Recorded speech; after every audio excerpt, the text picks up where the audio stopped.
some of the other changes that were announced today will give Cubans easier and more regular access to the U.S. dollar and more access to U.S. financial institutions, which could have the effect of expanding economic opportunity in Cuba. That obviously is something that the Cuban people have long sought. It also could apply more pressure to the Cuban government to implement additional reforms to the Cuban economy.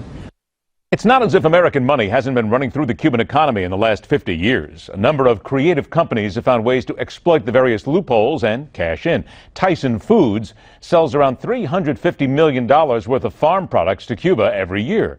With the trade embargo on edge, American companies are poised to cash in the second they get a green light. However, it's not as if embargo lifted and then millions of dollars start to roll in both directions automatically. There are a number of red flags that all businesses and consumers need to understand. So let us dig into the pockets and get to work. He's the veteran of wars on Wall Street, veteran economist, author of The American Dream Under Fire, Steve Beaman. She is the special advocate with the SBE Council, New York Times bestselling author known nationally as the small business expert, Susan Solovic. I want to thank you both for being here. Steve, let's go ahead and get to work. Hey, great. Cuba opens up, but wait a minute here. The business climate is not exactly what you would consider to be something that is very open because still the government controls all the production. And you look at the purchasing power. The average wage in Cuba is about $20 a month. So it's not like automatically it's going to be a rollover and everybody's going to make billions. No, this is going to take a great deal of time. First, we have to remember the Castro brothers still run a communist dictatorship down there, and that's not going to normalize anytime soon. Secondly, to your point, the Cuban consumer economy is far from developed, so they're not going to be buying a lot of our product. I think the biggest immediate export you'll see is tourism dollars as people kind of go down there to see what's taken place in the last 40 years. But, you know, that's going to be a minimal impact. We're just not going to see that much economic hit too soon. Fair to say, though, Steve, that even those dollars that come from tourists going to Cuba, it's not as if they're all automatically going to go into the pocket of the Cuban people. Again, it still will go through the government, yes? Oh, absolutely. It's going to go to make the Castro brothers richer. It's not going to go to those people. Susan, let's go ahead and look at it from a small business aspect because, look, the cruise ships are heading in, the hotels are going to be there. But what about the American small business man or woman? Is there really any benefit here? Sooner or later, they want to get into Cuba maybe and have franchises, but that's going to take some time. It certainly will because, of course, the government still owns everything basically there. I just was hearing someone from Starwood talking about even if they open up hospitality units in Cuba, the government will own the land probably, and they will provide the management services. That's a huge risk for a small business owner to take. You can't risk your capital, your finances, to go in and then say, okay, I really don't own anything here. I'm just doing business here. So I think it's going to take a really long time. We know there are restrictions on both sides, both in the U.S. and in Cuba, that are going to affect this. But, you know, I want to say something here, Ed. I was appalled that Castro did not meet our president when he arrived. I was absolutely appalled. I think we're still dealing with a company that has our country that has huge human rights violations, and we have to keep in mind that we need to proceed with cautious optimism because you still cannot trust people like this. It is the Castro's world, and we are just walking into it. It's very safe to say. All right, let's go ahead and talk about what's happening here in America. Steve, existing home sales. 7.1% dive to a 3-month low in February. Well, wait a minute now. I'm going to balance that out. That followed 2 strong months here. So what does this tell you then about the economy?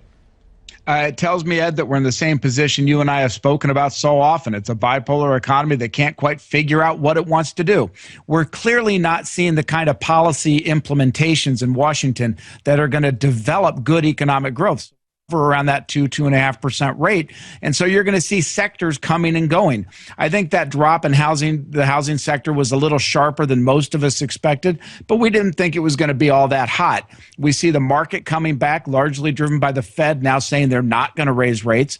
But I think we still have an economy that is anemic at best. Susan, do you agree with those? And Peter Marisi, who's a guest on the show very often, even he has said that the U.S. economy is likely to dodge a recession, but good jobs will remain hard to find. Do you agree with that?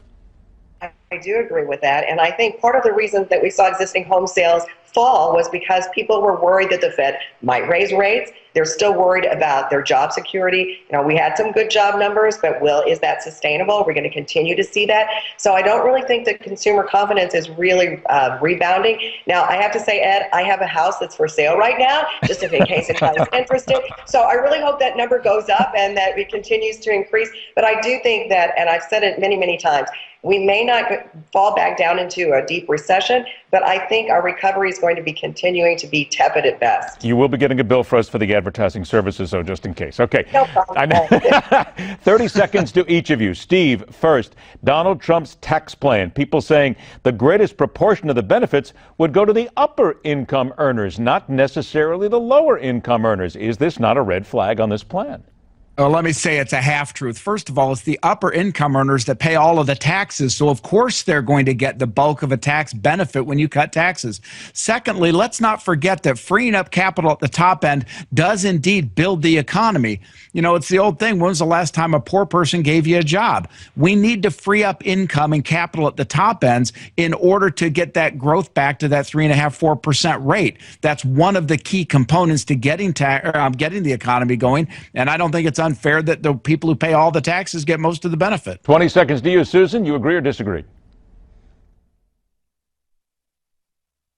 I do agree. I think that we've got to give people an incentive to create wealth. I don't know when the idea of creating wealth in this country became a bad thing.